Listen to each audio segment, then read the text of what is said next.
जी मलिक साहब, अब क्या पोजीशन है?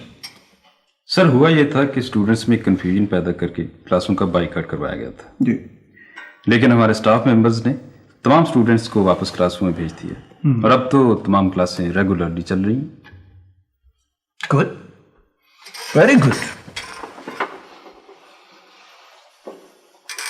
मुअज़्ज़िज़ रुफ़क़ाए-कार, मेरा ख्याल है कि इस वाक़े के बाद हमें पहले से ज्यादा विजिलेंट होना पड़ेगा।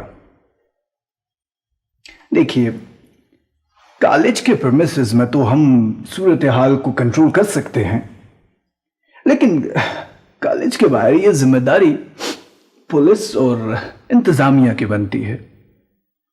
मैंने